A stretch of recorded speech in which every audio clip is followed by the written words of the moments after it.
Hello and welcome to THE 5700, Christian Doctrine and the 21st Century.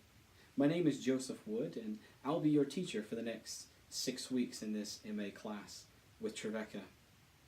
I wanted to tell you a little bit about myself by video so we can get to know each other. I'll be learning about you as you respond to the autobiography questions, and we'll be engaging with one another over some really interesting material for the next few weeks.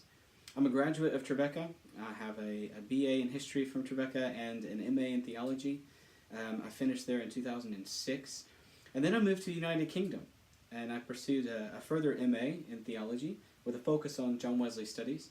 I completed that in 2007, and then I continued my studies here in the United Kingdom in 2012. I completed my PhD in theology with, again, an emphasis in John Wesley. I still live in the United Kingdom. I married Kat, who was also studying for the ministry at the same time at the college. We got married in 2009. She's British, and so this has become a home for me. I've been living here in the United Kingdom for about 13 years now, and in 2012 I began working for the Nazarene Theological College here in Manchester. And that's where I am today. I currently teach. I'm on faculty in the area of history and theology, and I also teach online for Trevecca as well. So I'm excited to be with you. I'm excited to learn together. I currently teach the MA class at Trevecca in Wesley Studies. That's my area of focus, and so this is a new venture for me, teaching in the area of theology, which I'm really excited about. I wanted to talk to you a little bit about the syllabus, show you some of the books, and just give you an invitation for the next 6 weeks of learning together. So in terms of the syllabus, you will be able to find that online. I've printed it out for me as a handy little note for this video. We're going to be looking at the interplay between contemporary culture and Christian doctrine. We live in a new world. We live in a world that is different than it was 50 years ago, different than it was 100 years ago. And it's really important in theological studies to understand the world into which you are learning these things, the world into which you are making decisions about these things, the world into which, in our case, we're communicating things about God. Because the people that we're communicating to are living in this world as well. There are many influences, there's paradigms that we live in, there's paradigm shifts that are taking place. And so hopefully we'll see for the next 6 weeks, we'll get a glimpse into the paradigm that we are currently living in. And we're calling it the 21st century. It's a difficult age in many ways to be Christian. I live in the United Kingdom, and the United Kingdom is far different than it was even 50, even 30 years ago. Christianity here, although it is considered a Christian nation, no longer looks the way it did 20 years ago. You may hear things on the news or the radio, you may read articles about the church in decline. So I'm actually very excited to teach this class because I'm speaking to you from a very different context. We both live in the 21st century, we both live in the same paradigm, but our contexts are a little bit different in America and the United Kingdom. So I think that will be a good little added feature to this class. We're going to be looking in particular about how our understanding of doctrine relates to our context and our practice in particular, our ministries. The way I often describe myself is I have 2 feet. One is always in the classroom and one is always in the church, and it has one body that connects the two. I never see myself in one area or the other. There always interplay between those two. What we learn in the classroom always finds its feet in our ministries, in the churches, whatever it is that we find ourselves doing as we respond to God's call to be His mission in the world. So, that's what this class is about. We're going to be learning about doctrine.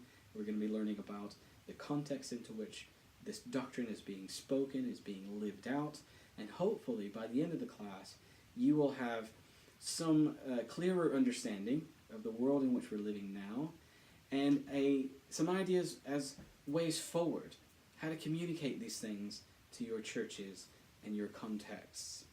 Let's have a look at these books that we have for this class.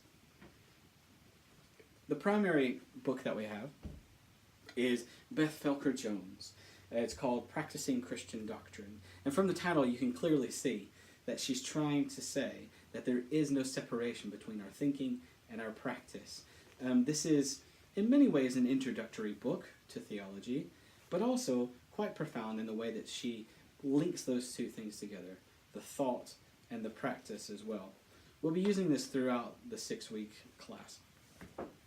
A second book you have here is How Not to Be Secular, Reading Charles Taylor by James K.A. Smith.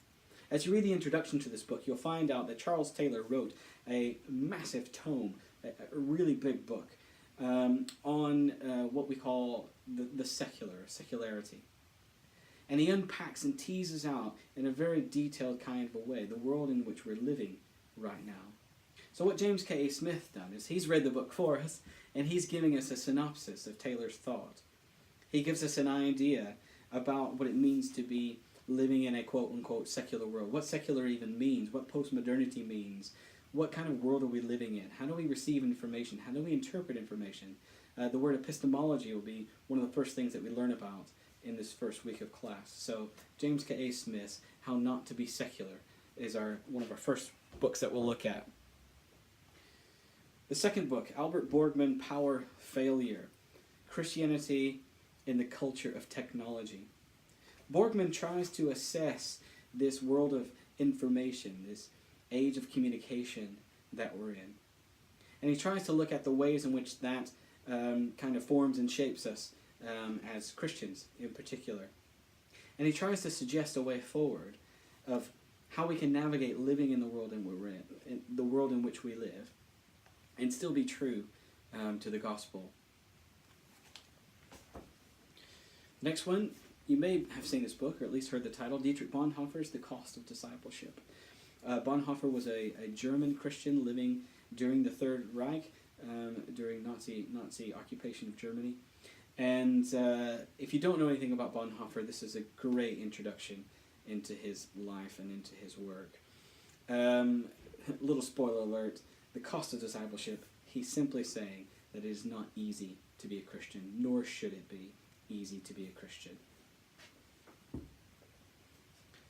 The next book we will look at is The Next Evangelicalism. Oh, sorry, that's the last book we'll look at. The next book is called Being Christian by Rowan Williams. Rowan Williams is a former Archbishop of Canterbury in the Church of England in this country. And in this book, it's just 4 very short, simple chapters exploring 4 very simple practices of the Christian faith. Baptism, Bible, Eucharist, and prayer. And this is one of the most profound little books that you can use both in your own personal life and also in ministry. I found this to be a really helpful book as a way of exploring 4 key Christian practices with people who are new Christians and old Christians alike. It's a great introduction into the practices, and it's a great distillation of an amazing thinker. He just communicates really well, Rowan Williams. So we'll be looking at this one as a way of helping us in our context to communicate some of these ideas. And finally, The Next Evangelicalism, Freeing the Church from Western Cultural Captivity. This is the final book that we'll look at by Suchan Ra. And he focuses in particular on issues of race and immigration and the changing face of the church, in particular in North America. But there's a bigger picture going on here. The shape of Christianity is changing. The faces of Christianity are changing throughout the world. And so I'm hoping that in my context, I can help bring to light some of the ideas and the themes that Suchan Ra brings out as well, what it means to be a Christian, quote, quote, on the margins. So those are the books. That's an introduction to myself. I would also note I am an ordained deacon in the Church of the Nazarene. I've been a lifelong member of the church, and so for those Nazarenes out there, you understand what that means. For others of you, it means that I have committed myself to the life and the work of the Church of the Nazarene in particular. That's where I find my place in the mission of God. And so I hope that you are excited for 6 weeks of learning. I'm looking forward to engaging with you in the questions. And one final note, You have a number of lectures that you'll be watching throughout the course. These lectures are delivered by a colleague of mine, Tim Gaines, and he's helping us,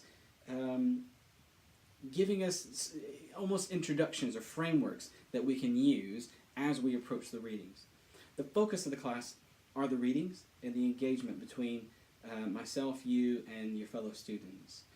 But the lectures do enhance or help our reading. So don't think that you can read the lecture or listen to the lectures and you've got that week's material. No, the lectures really do support and go with the readings. The readings are the most important thing that we'll be doing throughout this course. So welcome to you. I look forward to seeing you soon as we work together online and as we learn together about Christian doctrine in the 21st century.